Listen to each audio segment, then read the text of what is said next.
Hello, listeners. Today's episode is for everyone. Come join me as I get to sit down and talk to an amazing group of very talented people who are promoting a campaign for their TV series, This Is Fine. I get to speak to Tara, Ricky, and Sam as they take me through the whole pre-production aspect of the hard work they've been putting in and trying to get this production up and running. I think you'll be happy to find that this is a very, very informative episode. And please support these amazing filmmakers by going to their campaign fund at seedandspark.com/fund/thisisfine. That's seedandspark.com/fund/thisisfine and help support your fellow indie artists. Now tune in and enjoy. Welcome to IPA Sessions.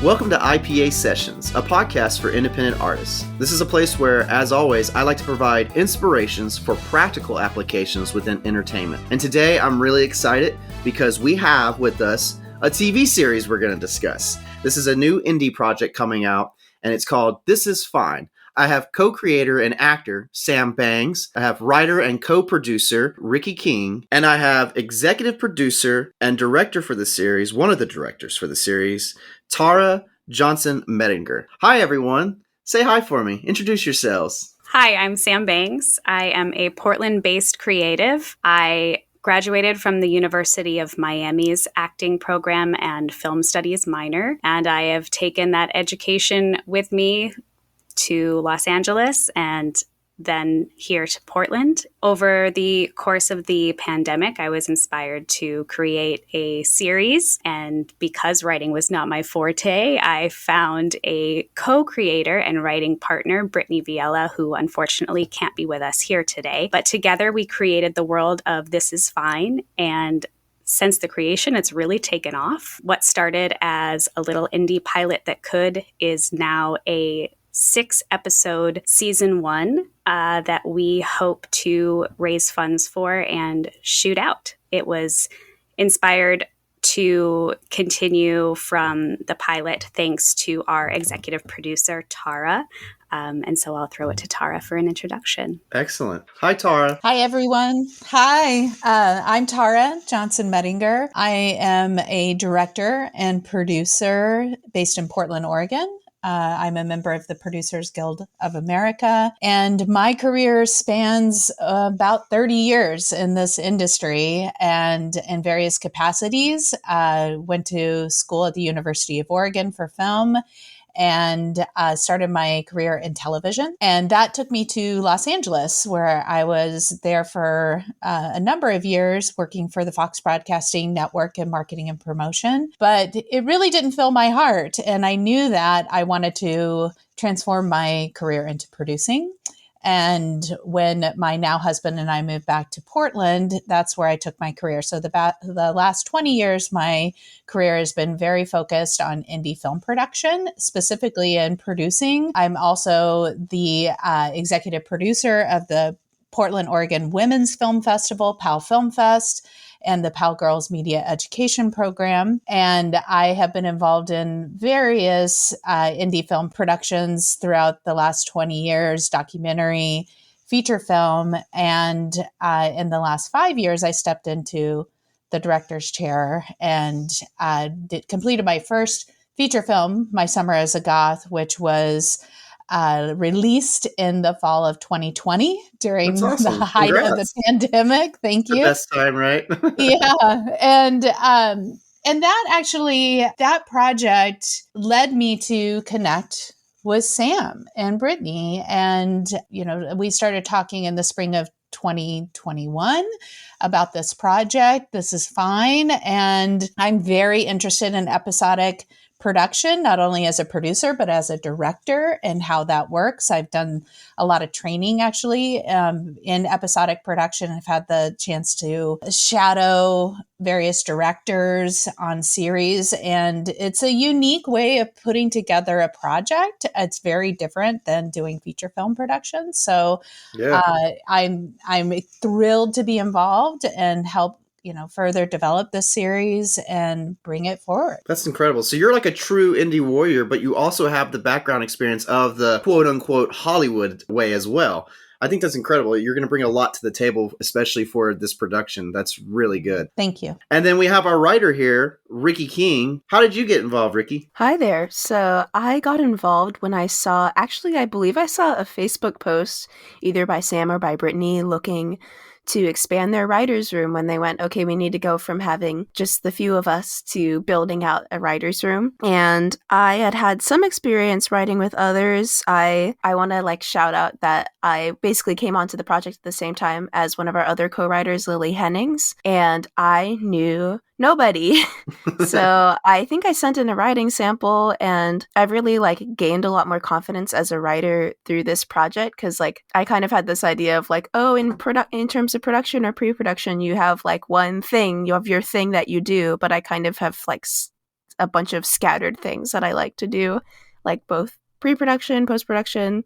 So I had kind of defined myself as yes, I am an editor and I do location sound and sound editing, but not I love to write, but I guess hadn't been identifying myself as a writer for a while. And yeah, I was really intrigued but when I heard indie project here in Portland, since I'm from here. I'm from Portland. I was born and raised here.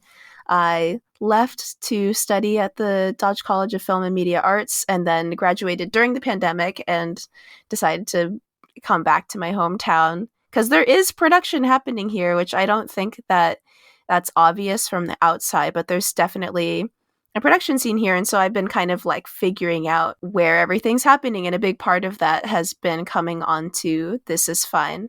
As a writer, as a co-producer, it's been really awesome. Nice. Show means a lot to me. Good. Yeah, and I'm actually really excited to talk to you all today because the fact that y'all told me this is a production coming out of Portland, and I was like, wow, that's good to see that there's more work happening, not just in LA, and especially because it's an indie project. So what I want to know from you is, what exactly is this show about? Is it set in Portland? And just kind of take me through the synopsis of everything. For sure. So This Is Fine is very much set in Portland. It's a dramedy series about navigating millennial adulthood with a little help from pole dancing. And Ooh. I like to describe it as imagine Insecure gets knocked up from a one-night stand with working moms, but settles down with better things to raise the baby in a pole dance studio. Okay. So it's got a good amount going on. It's a very, very indie-hearted show, and it's been a lot of fun to write and watch it develop, just from what the first idea was, and then with our writers as well. So when Brittany and I first started with the script, it was largely inspired by my personal friendship with another actress and pole instructor named Angela Chandra, who will be playing Zoe in the series, the character that she inspired. And it was really grown from me not seeing a lot of friendships portrayed on TV that looked like ours. Namely, I am very, very white, and she is American Desi. But more than that, it was making adult friendships. In your late 20s, early 30s, I feel like a lot of friendship shows that we see on TV are either making new friends as you come of age and kind of explore that together, or it's about middle-aged friends reconnecting a childhood friendship, or they're still friends. And instead, this was very much having to find yourself in that really awkward transition of, I'm an adult now, how do I do this? And finding the people that you really fall into along the way. Because I think a lot of times we're initially drawn to people that are exactly like us. I am a mom. I became a mom on the younger side of things in terms of Hollywood is concerned. I was 25, which basically I should have just mailed it in then and given up. But instead, I found a lot of mom friends, and that was wonderful. But as a creative, I feel like there's always that part of you that yearns for another creative connection in your life. And I really found that in Angela, and especially what pole dancing brought to her life. And that deep connection with her body and herself and how it made her connect with others around her that I always found really inspiring. And she got advice one time from an acting teacher that said she should not put pole dancing on her resume, that it was not her brand. She should not have it anywhere, that it would scare people away. And I said, absolutely not. This is an amazing talent you have. Not only should it be on your resume, you need to have footage of this. And so I wrote her a TV show. That's fantastic. And I love that you literally took what, as a fellow writer myself, I'm sure Ricky can relate to this. You write what you know. And I love that you took exactly what you knew and you wrote it. And it seems like you got something really special here.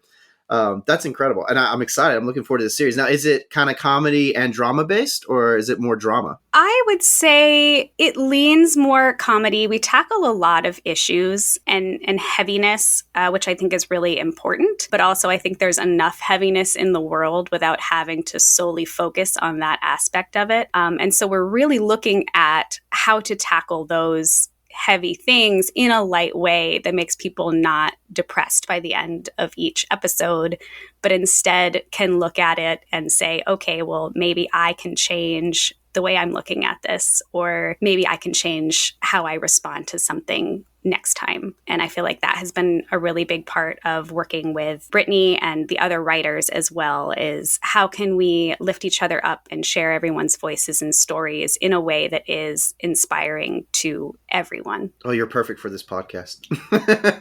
That's exactly what I want to try and do. That's why I brought y'all on. I love that. Okay, so we know that as of right now, this is early pre-production for this show. This is something that you guys are trying to bring to life. So we know that Tara is going to be one of the pilot directors. We know that you guys have intentions to film, but nothing has been filmed yet. So for the audience listening, I'm excited to kind of talk about pre-production. I want to kind of go through what it takes to get this ball rolling, how it started, how you started connecting and reaching out, and then getting into crowdsourcing and looking for funding and financing, all the stuff that you need to get ready for the first day of filming. Can you kind of just take me through that? I think that might be more of a Tara question. Mostly in terms of me needing to find Tara to make this happen at all. Well, I mean, in a nutshell, it takes a lot. It takes a lot of work to even get to this phase of being out saying, I'm going to do this project, because when you set that intention and you bring it out onto social media and people are curious now and we're building our audience, like there's an expectation that we should be delivering it right away. Correct. And, we don't have a safe full of money bags ready to like thrust forward to put into this production. So it takes time to build up what is actually needed. And that's one thing when Sam and Brittany and I connected, there's always this excitement to rush towards production, especially in the indie world, because that's a lot of fun, right? It's like what you see, you get these really cool behind the scenes photos, you've got the actors, you've got the crew, you've got everybody, and there's a lot of energy right there. But if you're not prepared to go into production, you can hit some major hurdles. And, that could be financially prepared, having a proper schedule, making sure your actors are rehearsed, having that team together to make sure everything that you want on screen is going to be executed in a wonderful and beautiful way, because that is hard to reclaim.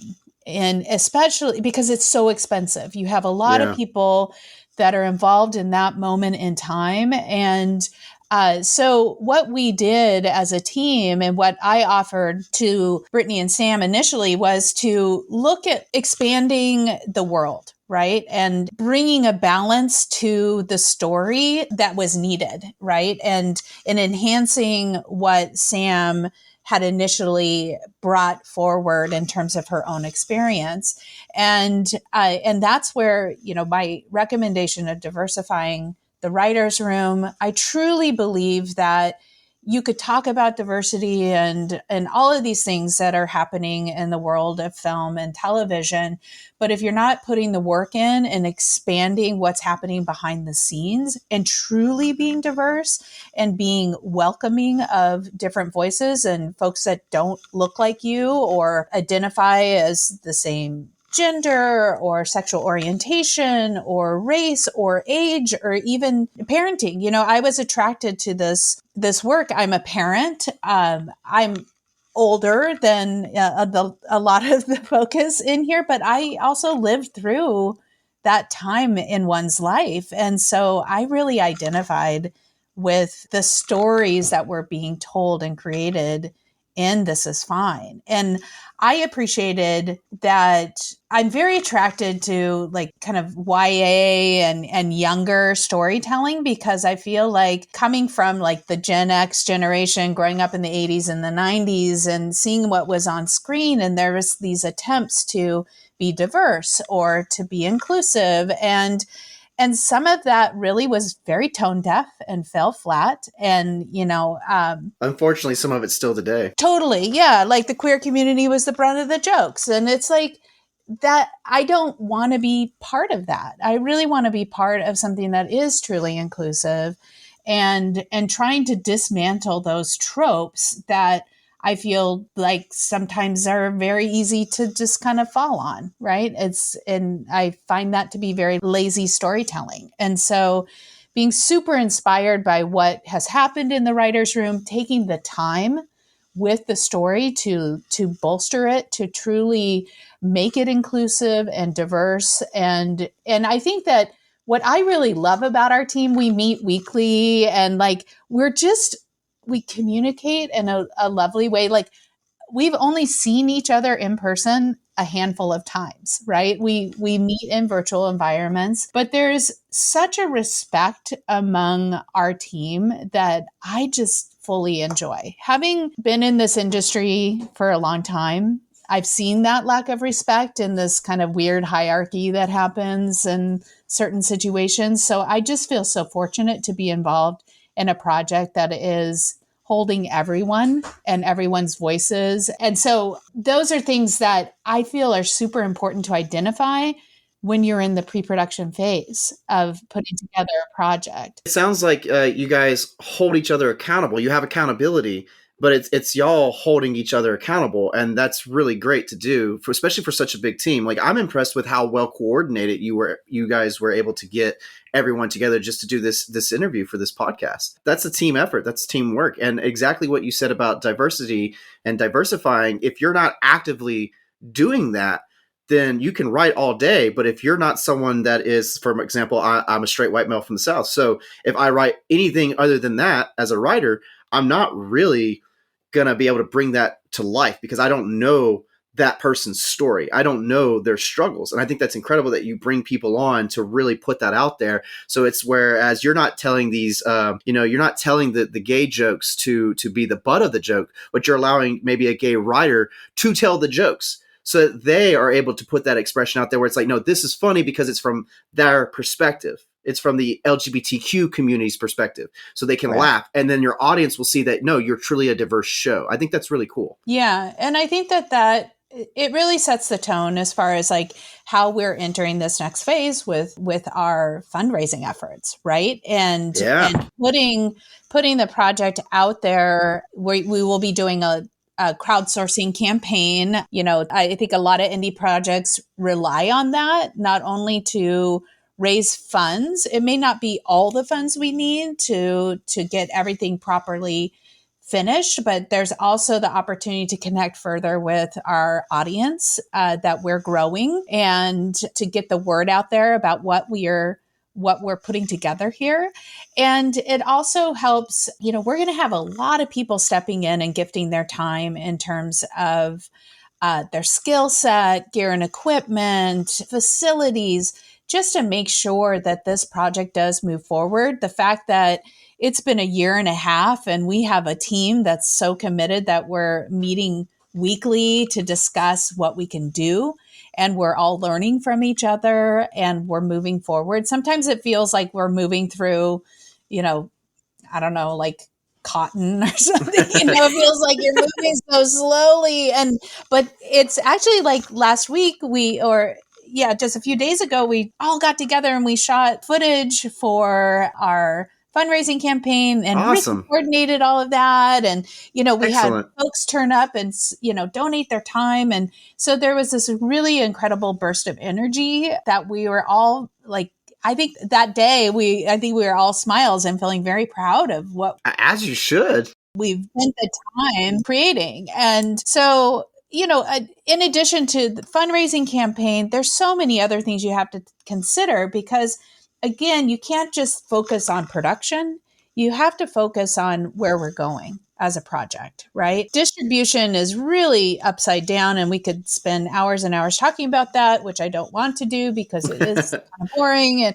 But can be tedious. it's important, yeah, and it's something that I've been able to connect with folks that I have built relationships over the years and talk about where we're going as a project and how it can be supported so it actually has a platform for an audience to see our film, our series. And so those connections are building, and we have support in that regard. But the first goal of our team, ideally we'd love to just shoot the series intact, all 6 episodes back to back, because that's really efficient filmmaking. However, it's just, we don't have the funding unless somebody hears this podcast and wants to step forward and fund the entire Step on series. up. Give me a call. And We're ready. We're totally ready. Like, we have all the episodes are written, and so we're taking it step by step, right? So we're focused this year on getting the pilot filmed and get that just really, really great and put it together and get that in front of people that could offer further financing.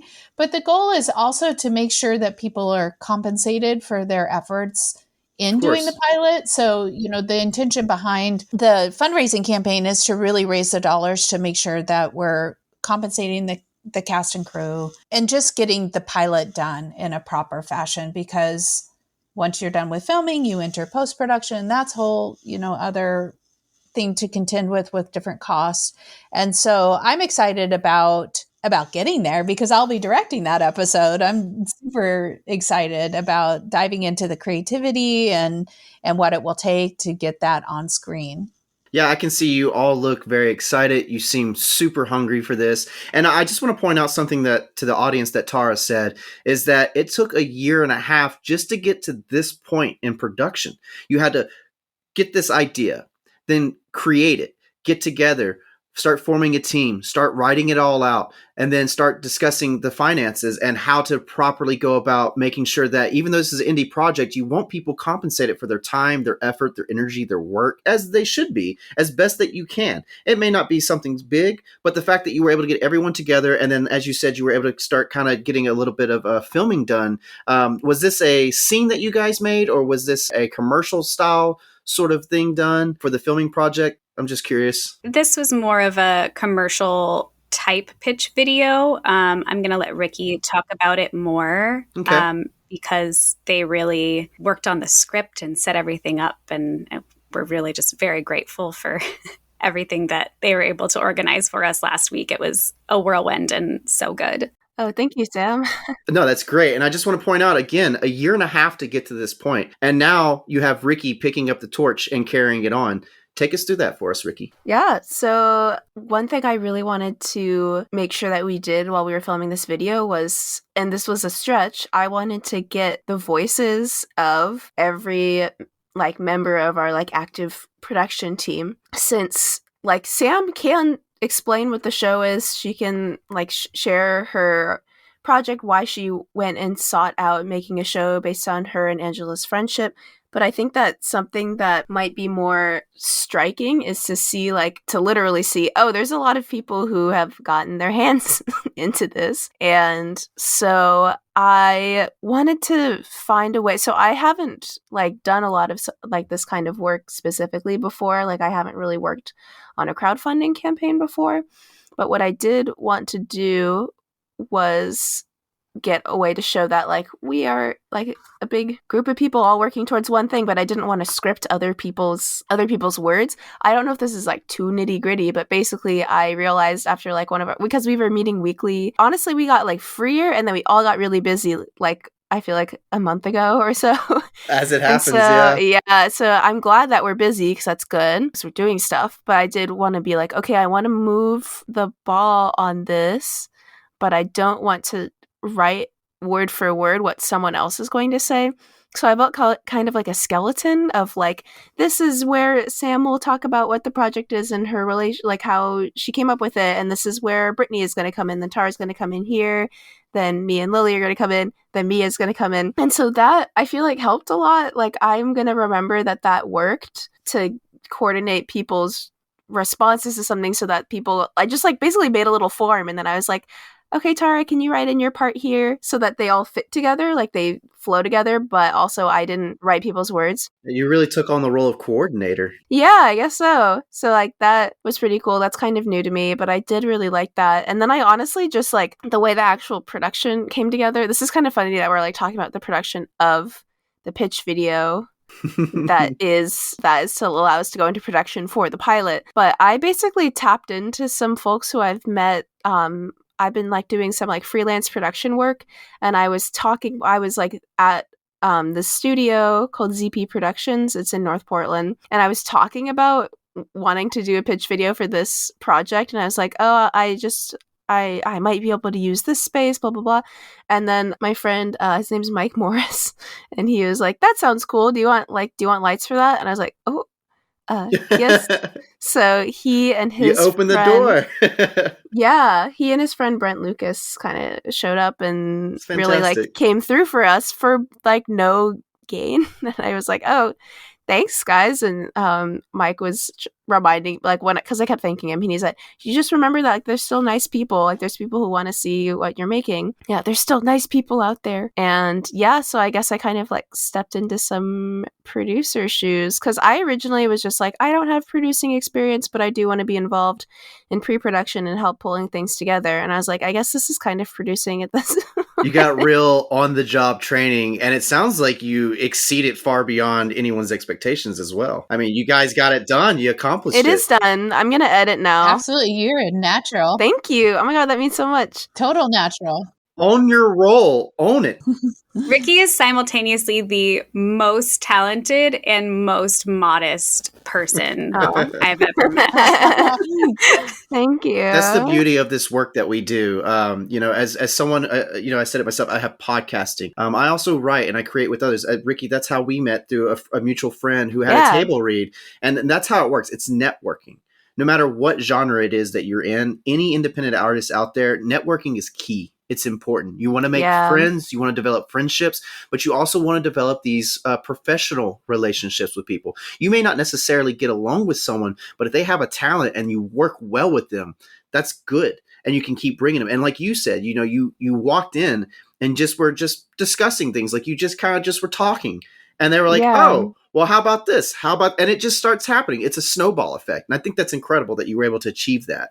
So congratulations on getting that done. Thank you. Yeah, I guess that's kind of what I learned from that is like, oh, just talk about what you're doing. I've had a lot of people take interest in the project who I'm just talking casually with, like, yeah, I'm working on this show. We're going to set it in that immediately gets people interested. Because I know a lot of people here who've known me since I was pretty young too. And so they're like, oh, you're an adult now and you're doing things. And I used to like shy away from being like, I'd be like, yeah, I'm writing a show and it's about pole dancing. But people have been like super interested in that. People who I know kind of distantly, who I've reconnected with recently, are like taken interest. Like, oh, I had one of my mother is a teacher, and one of her students was like, my son's girlfriend does like the athletic pole stuff, I think. And like,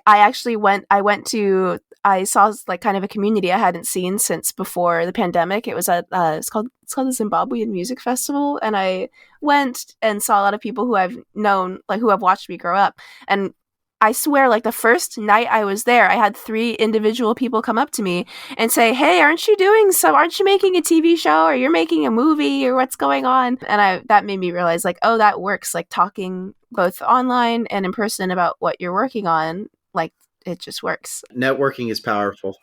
That was encouraging. Just even if the only result of that is like, hey, someone is invested in this thing happening because they knew me as a child and they want to see what my TV show is. That's really cool, I think. So yeah, it's been a really cool process. Awesome.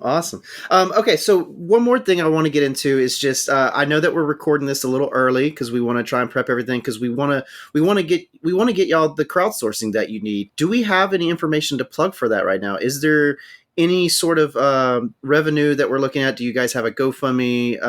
Can you take me into anything that you'd like to discuss financially at this moment? Sure. So we have plans to launch our crowdfunding campaign on August 3rd. We have an email sign up on our website, thisisfineseries.com, that will give us everyone's email that's interested. You'll be notified when the crowdfunding campaign launches and any updates along the way. We've taken some cool proof of concept images, still photography that will tease to our email list first as a way to motivate to give us some money for this crowdfunding campaign and kind of go from there. That's actually probably a good segue to bring in Mia. Mia Rose Davis is our producer and assistant director, and has been taking some really amazing stills of our lead characters for the series, sort of in their environment. So we've shot mine, who's the character of Charlie, and my kids are going to be in it, and they were kind of going crazy in my son's room, sort of throwing toys around. So we have some really fun pictures of that, and I believe they have plans to shoot Angela today or sometime soon. She has a home pole, so we're going to get some cool images of that. And then Brittany will be playing the character of Barry, and so we're going to get some images of her as well, which then brings us to our 4th character, which I also really want to make sure I throw to Ricky about. So to set that up, Brittany and I came up with this idea of an ensemble to really round out our storytelling. And originally we had this character, the name was Maya. She was Thai American. Brittany and I are neither one of us is Thai American. Brittany is Mexican American. I am all of the white things.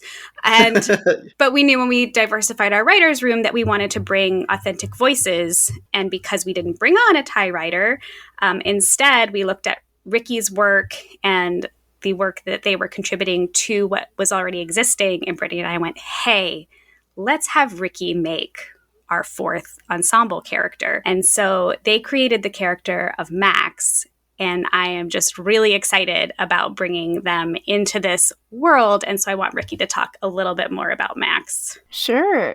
Yeah, so when I kind of took on Max, they had a moment in the pilot, but there was a lot of room to make them, a person, to really flesh them out. And I ended up writing, I guess, from my experience and also kind of away from my own experience. So Max isn't like me exactly, which is a part of why, I'm not playing them. Also because I'm not an actor. But we do have the fortune of having a lot of people, having people on who are both writing and acting.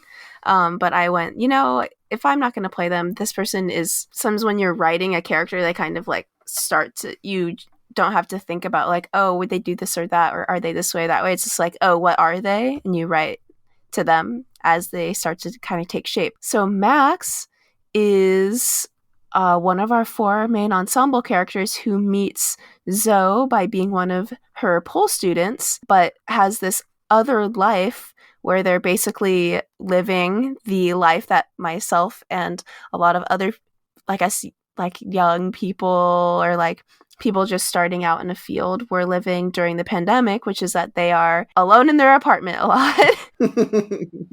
And so I wanted to write to that experience of like, it can get really isolating, both. So like Max is both physically isolated because they're working remotely, which is a drag. No offense to anywhere that I worked remotely, but it's really hard to feel like you're doing anything. So that's kind of where like the pool studio comes in. So Max is like a student of Zoe's who's like learning a sense of confidence that they're not really getting in their workplace, because in their workplace they're largely pretty tokenized by a company that wants to really push that, like, we are hashtag diverse, hashtag inclusive, DEI kind of thing, while they feel very tokenized for they're Black and mixed, or I'm writing from a mixed perspective.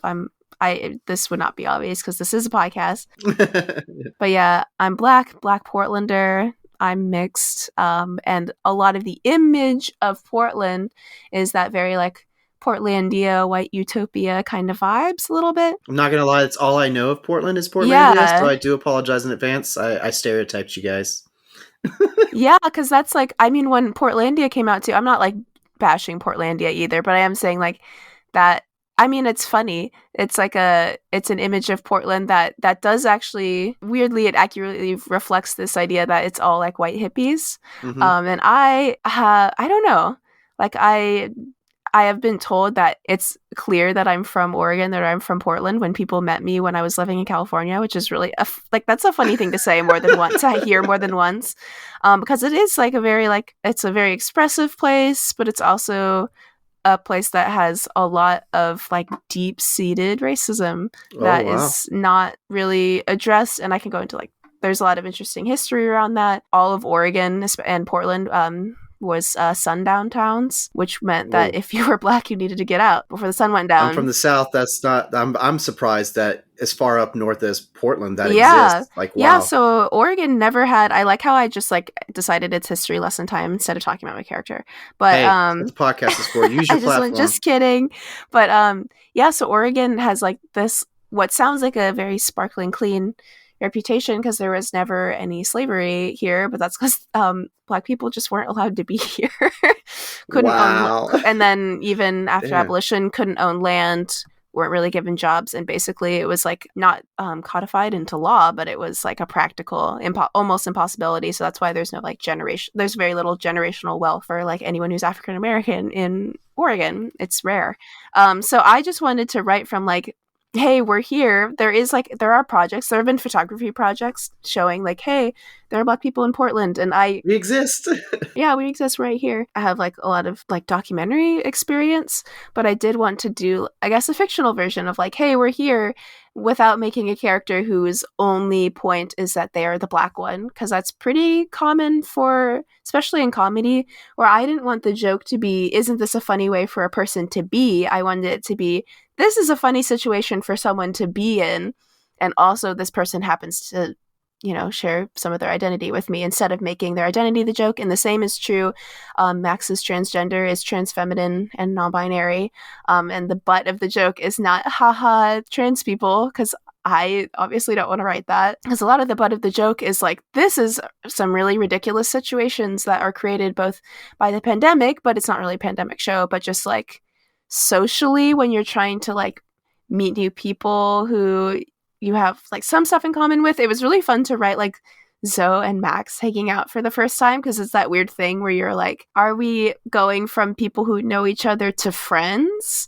And that's like funny, especially when there's like an age difference and they like don't really come from the same background. That awkwardness of life, the surprises that kind of catch you off guard. We're like, I didn't realize I'd have this in common. Yeah, I didn't know we would bond this way. Like a lot of this stuff is stuff that could happen. So it's just like, hey, life is funny, and also the same way like life is naturally dramatic and life can be naturally kind of touching. Yeah, so I kind of fleshed out this character of Max, who's like kind of a dork. So they were originally written to like have this really cool moment in the pilot, which is still there, but we kind of wanted them to start off as like someone who's really not finding themselves, but like finding their sense of like, I am okay taking up space. So that's kind of their arc. And that translates both in the Pole Studio, where they are kind of shying away from being front and center because they're still learning, to being like, oh, I am still learning and this is really badass. And nice. Here I am towards the end. And also how the friendships that they're building through Zoe's Pole Studio, how those are kind of influencing their sense of self-worth, like in other aspects of their life, in their personal life, and in their work environment, where they're very like tokenized of like, look, we have a Black person. Look at how diverse we are. We have a trans person. We have a single queer person working here, because that happens. And I just wanted to, it's weird because I don't very much don't want to tokenize myself or my community, but I do want to like mention like this, that just like the identity portion of it is relevant, even though that's not their entire character. It's really nice to bring awareness to the term token. You know, a lot of people, because they're like, oh, well, you know, we have our trans person, or we have our Black friend. You know, we're done. I think that's great that you're actually kind of focusing on all of that and bringing that to light in a way where it's like maybe something that even myself, you know, we don't really think about all the time. And we're like, oh my God, I'm tokenizing someone without even realizing, because they're like, yes, I'm a contributor. I'm helping out. I'm progressive because I have my one person. And it's like, that's not what it's really about. And I think that's cool that you guys are doing that. Yeah. Thank you. And I'm not saying that people can't write to other experiences, but it does, like, sometimes like it helps to be like, oh, like, what does this community go through? And like, how can I write a character who doesn't seem like we just slapped a coat of paint on top of like a default character who has no background and no identity, but also not writing so that someone's identity takes up the entire, like, that's their entire character. And that's also true for Zoe. Like, Zoe is Desi and like isn't just that, if that makes sense. No, that makes perfect sense. Barry is Mexican, but that's not the extent of her character. I actually really like Barry. I didn't create Barry, but I love her. So, well, I like that. What I'm picking up from what you've all been saying since the beginning of this show is that you're creating more than a white person, more than someone of Mexican heritage, more than someone who identifies as trans or non-binary. I think that's great to focus on that. Like we said in the beginning, you know, you're trying to diversify, and by creating the writer's room that you have created, creating the team that you have made, you're really truly putting practice into and actively doing diversification. I think that's cool. Yeah. So as a group, I just want to ask you a couple of questions now. As a group, as a team effort, and we're just in pre-production still. I know that you're still trying to get the ball rolling with funding and crowdsourcing. First thing, if someone wants to crowdsource, what is a good place to go to? Was there a website that you went through, maybe even a film festival of some sort? What is a good way to go about doing that? And then secondly, as a group, as a team effort, what was the hardest challenge you guys faced? Maybe it was this crowdsourcing. Yeah. So what a question. There's a lot there to unpack. To start, I will answer by saying crowdfunding is for sure the hardest part, the biggest hurdle, the most anxiety inducing. Because I think crowdfunding holds the most unknowns. We could have an amazing pitch video, a really well thought out. For those of you who don't know, we do have a fourth member in here, this adorable baby, because as Sam stated, she is a working mom. So yes, Mac is in the background. He's very excited to be a part of this show as well. He's privy to our meetings. Hi, Mac. But yeah, I mean, you can put out some really amazing crowdfunding campaigns and still not raise enough money, right? So everyone is committing their time and energy towards getting this crowdfunding campaign off the ground, and we still might not have enough money to do this pilot at the end of the day. So I think that is the biggest hurdle right now. Oh, wow. Exactly. Yeah, it's tough. And I think we originally looked at setting up an Indiegogo, but as we've been going along, it really seems like the norm is becoming Seed and Spark, which is it's a really great platform. It's very specific in terms of what they want to approve your campaign. And so now that's really become our focus, especially of our weekly meetings, is making sure we're answering all of those questions, really filling things out and thinking things through. And we still haven't officially submitted for approval on Seed and Spark because they have to approve it to launch your crowdfunding campaign. That's one of the biggest differences of their platform versus something like an Indiegogo or a Kickstarter, where you can just be like, hey, I want 20 grand. Here's my info. Share my link. Seed and Spark really sets it up ideally to make you more successful, where they want you to answer these questions. They want to know how many contacts you have, especially an email list, social media reach. and then they'll determine if it's worth hosting your campaign on their site, basically. They want to know how serious you are. I like Exactly. that, actually. I kind of think this is a good route, especially for the group that you have created here. That seems like the best route for you. Absolutely. And the landscape of crowdfunding has really changed. And I've been involved in various fundraising campaigns since I think 2011. And we launched a Kickstarter, and it funded right away, but we weren't necessarily battling against other projects and getting that visibility, and it was a newer platform. So over the years, it's just taken time to educate folks on like how these platforms work. But now it's a very crowded space because, especially in the indie world, everyone's recognized that it's so vital to getting a project off the ground, not only financially, but it also brings a level of visibility to a project, and it helps integrate into social media platforms and things like that.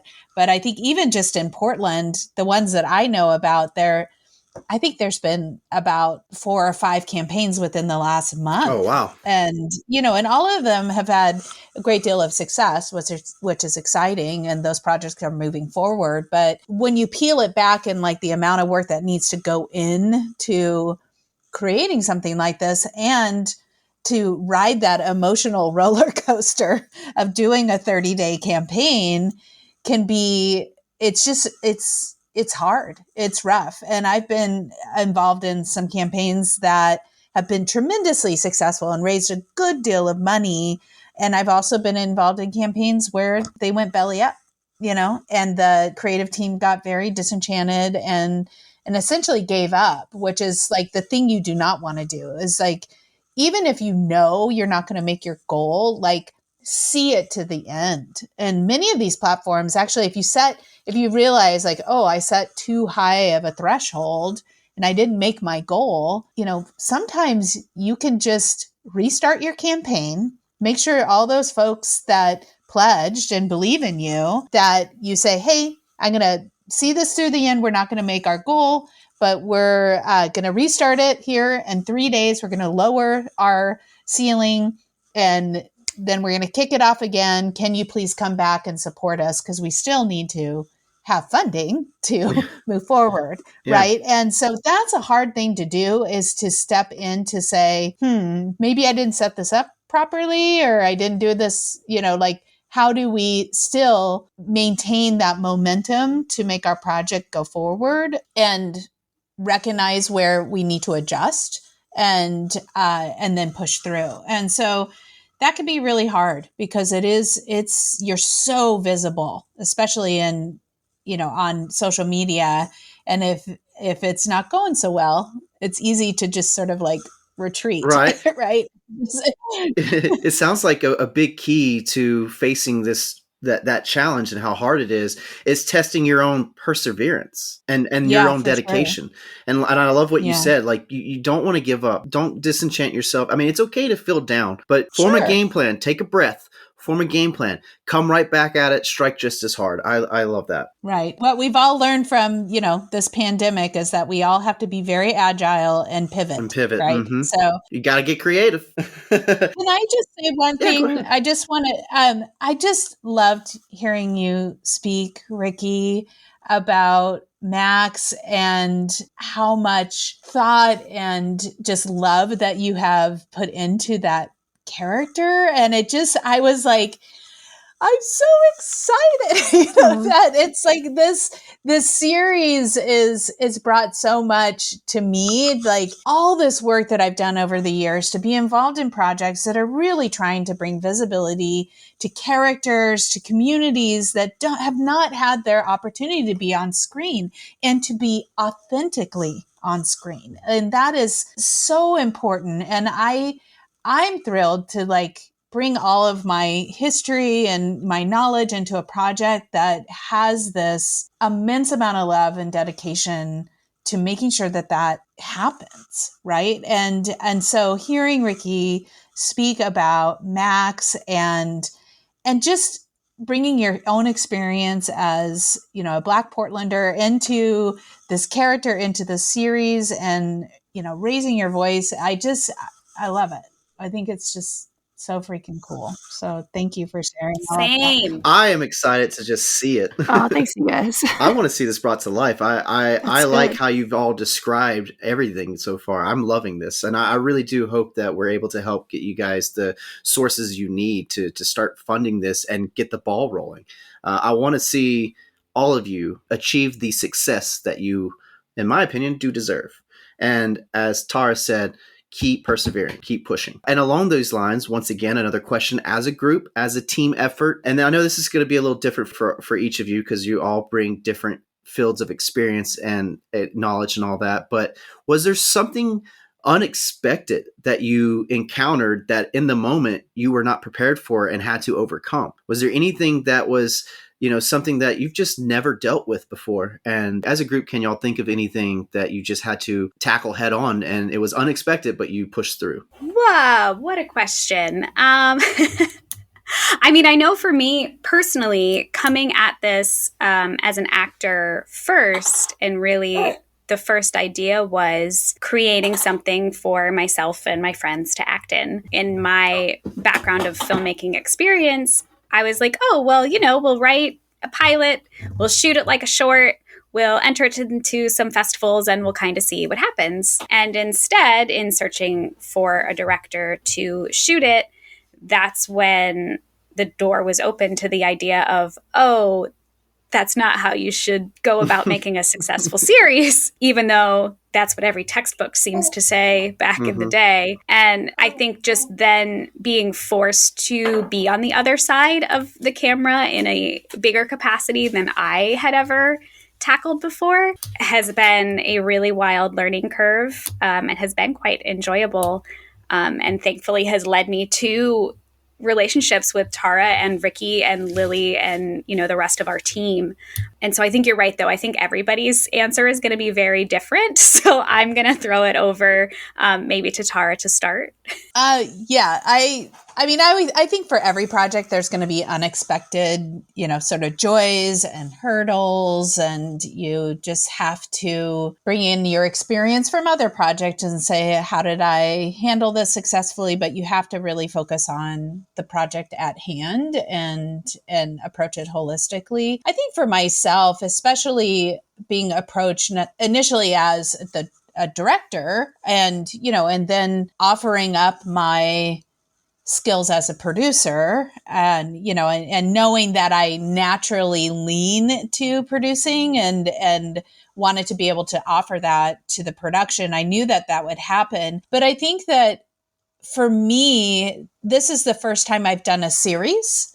And, I could have stepped into that director role and said, okay, I'm going to direct the whole thing. I'm going to be, direct all 6 episodes. But looking at this project, it's like, that's not needed here. That's not what this project is. We're working on making sure that we have a greater representation, especially for the material.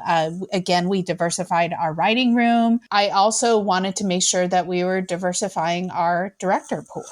And that is incredibly important to me. And so we've had some initial meetings with potential directors that don't look like me. I identify as a white woman in her 50s, and I feel like it's important to bring in other voices, other perspectives, especially in the director's chair. So as the pilot director, there is that opportunity to set the tone for the series, right? That's a pretty natural thing that happens, especially in any series. You kind of establish the filming style and the aesthetic look. And we as a team have been talking a lot about what our inspirations are and what it should look like on screen. And that all of those things I'm taking into consideration as I build out like the visual world for This Is Fine. And then we will bring in ideally 5 other directors that will help bring these stories to life. And I've been really excited about that opportunity. But it's a new world that I'm navigating, right? Sharing that space with other directors and making sure that there's the opportunity to work together collaboratively and not have anyone sort of derail the series in a way. Directors are often guests in series. And so it's really up to the show creators to create that world, and the directors are there to help execute it. And so that's my perspective. And it's very different than like being a director on a feature film. Yeah. And how your relationship to the team and to the actors work and to the entire project as a whole. So it's just, I think that there's that, I can imagine, I'm not part of the writer's room, but as a writer with a team, you're sharing that space with other perspectives. And you have to open yourself up in a way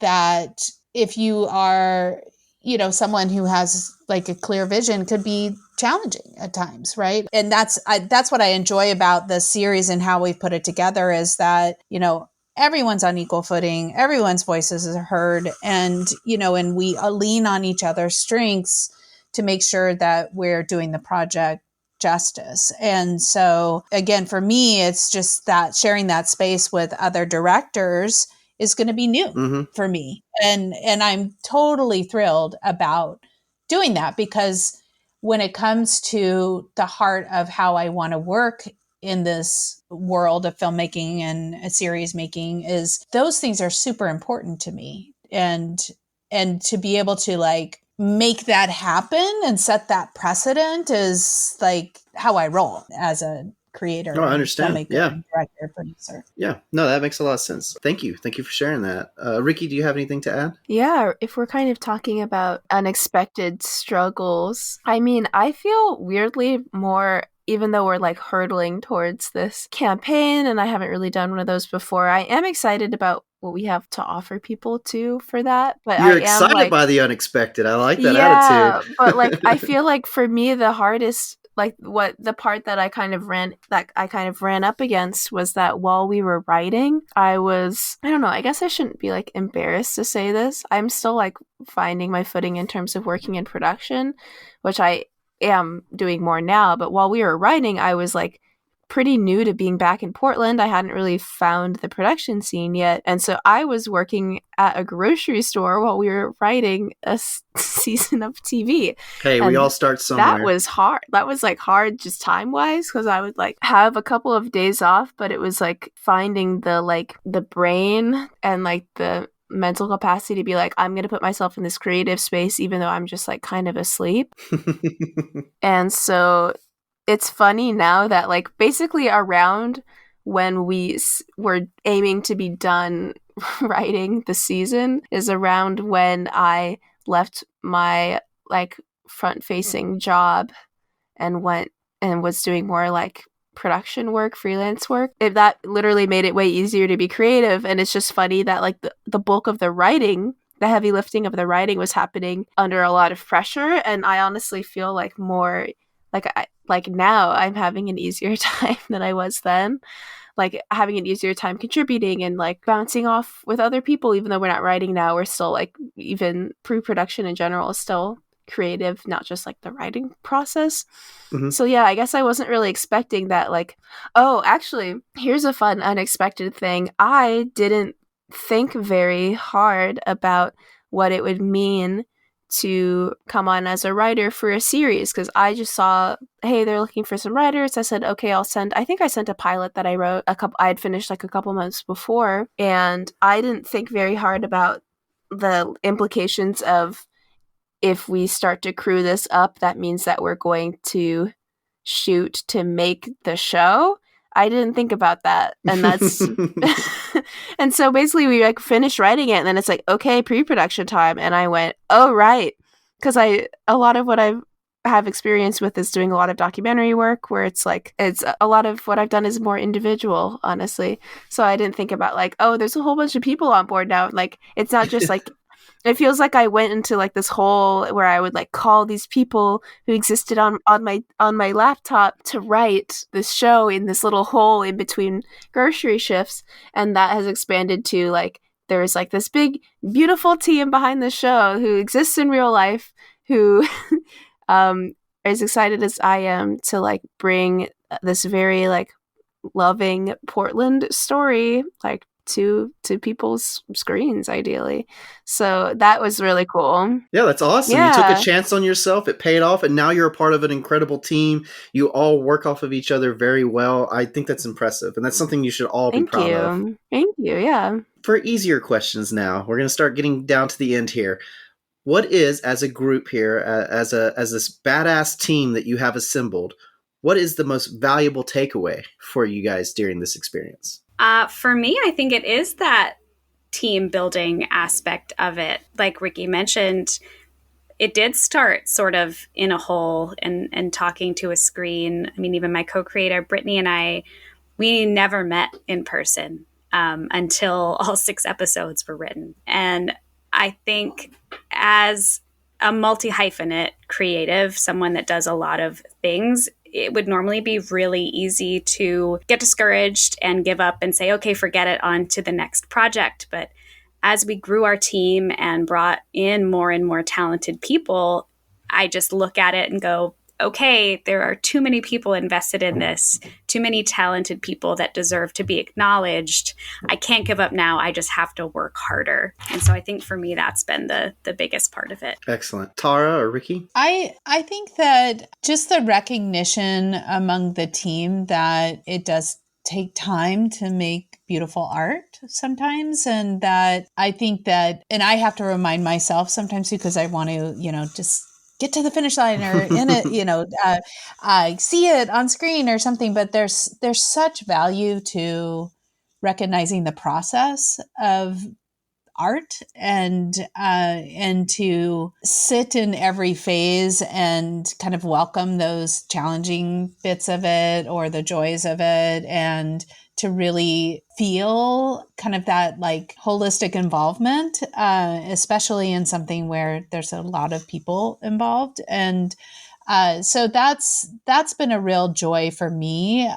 Certainly at times as a group, we're like, we just want to be there. We want to see it. We want to be done. Yeah. But there's so much magic in the creation of something that has been a real joy for me. And, it's a balance, right? Because it's not like, like Ricky was saying, like they were working this like really intense forward facing job while they're writing. And, all of us have multiple projects going on and, and work and just trying to live our lives. And, Sam and I are both parents. Like it's, that you add these different layers of your life. And I just appreciate that we're all very committed.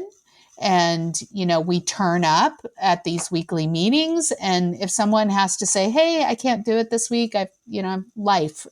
And we're all very respectful in terms of understanding because we're all in a very similar situation that everything's, our focuses are maybe a little different, but we're all balancing so much. And so there's a great amount of appreciation just for all of us turning up and making sure that we're moving this project forward. All right. Ricky, do you have anything to add to? Anything of value that you've taken from this experience?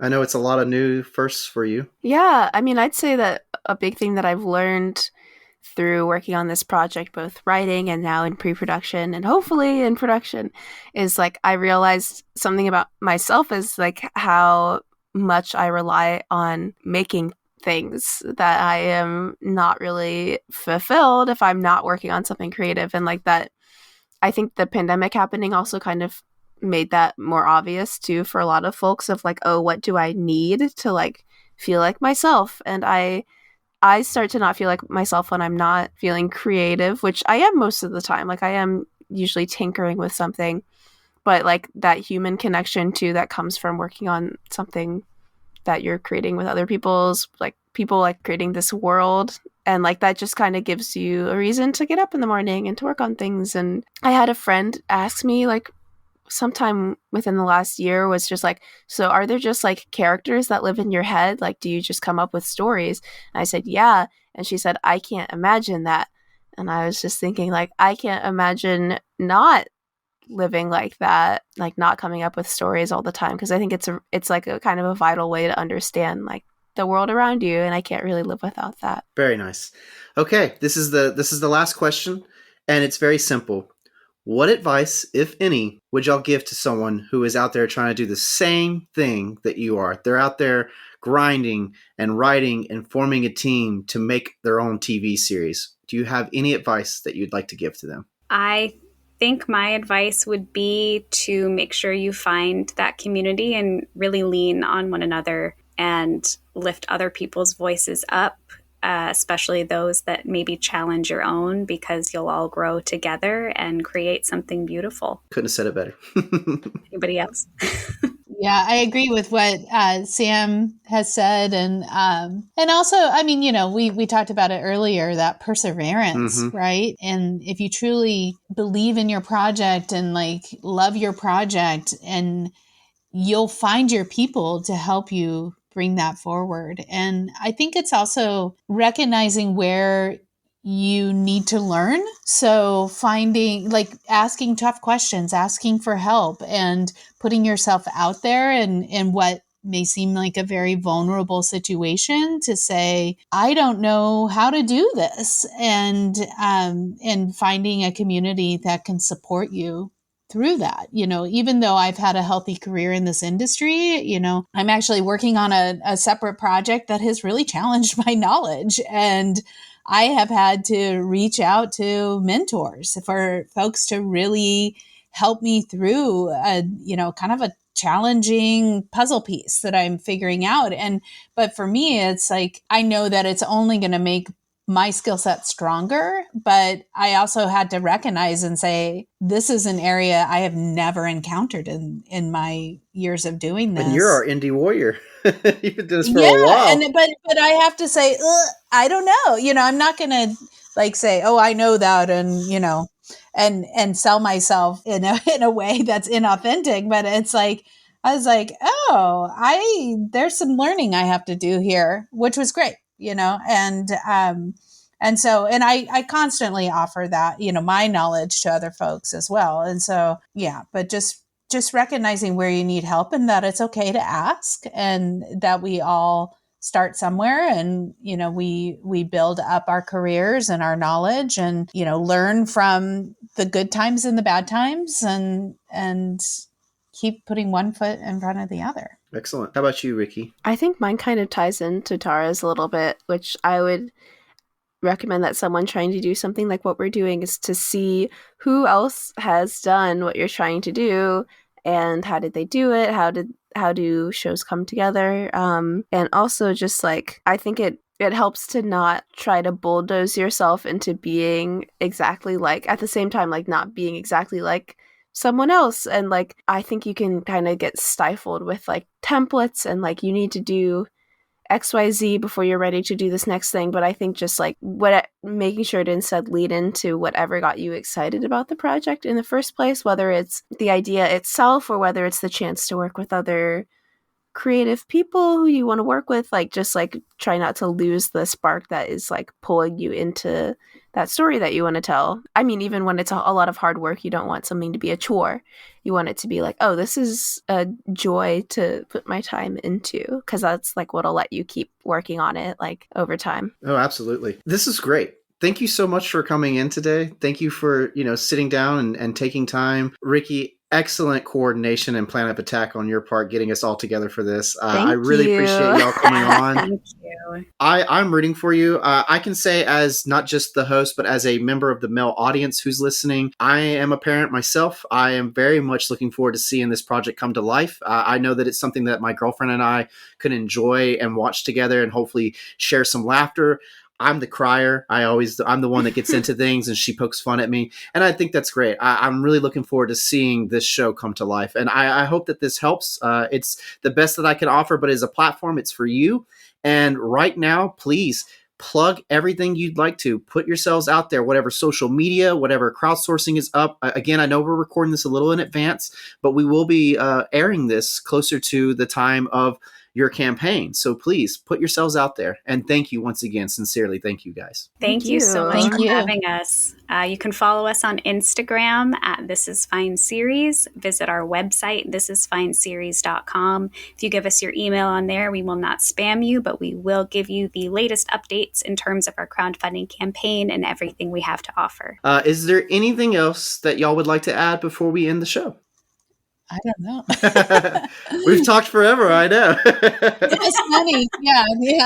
Help fund us. Help give us the visibility we need. That's Yeah, right. and even if you can't contribute at all, it does help to share and to follow the show. We're gonna also be sharing some photos and some behind the scenes and some more creative process type stuff Awesome. through our website and through our social media for the show. So yeah, definitely check out thisisfineseries.com and to follow us on Instagram or on Facebook if you're on Facebook, if you prefer that. But yeah, I honestly think that a big part of this is just going to be a numbers game of are we going to be able to get the word out? So yeah, being able to share with anyone who you think, even if you just had a little bit of an inkling of someone might be interested in this, definitely share it with them because we would really appreciate it. And so thank you to everyone who's listened to this and who has signed up for more information because that's what's going to get this off of the ground. And it's also we all have a lot of fun together, right? I mean, we do a lot of heavy lifting and heavy work, but we all took a pole class together, which was awesome. So fun. And, and there's some cool, behind the scenes photos and videos that we've put out a little bit on the social media, and there'll be more to come. But for me, I have never done anything like that. I mean, and it was awesome. And not only to see our team in person and just have that fun experience and just feel very we just all were so present and we learned a routine and this hour of being together, and we just had a lot of laughs and fun. And we also, for me as the director, it's bringing that practical knowledge into understanding, the world of pole, right? And how important that is to making sure that, I'm sort of matching the storytelling that's needed. Lily was calling it method writing, which I thought was really funny. I love that. And that was the first time I met any of them in person too. Which is what an introduction. Yeah, it was awesome. Again, thank you so much. I really appreciate this. And please, listeners out there, as you heard, check out thisisfineseries.com. Go show your support, show your love, and help support independent artists. And as always, I hope that this episode helped provide inspiration and encouragement. I hope you got a little bit more insight into the hard work that goes into simply pre-production before you even pick up that camera, especially for you future filmmakers out there. And until the next time, stay golden.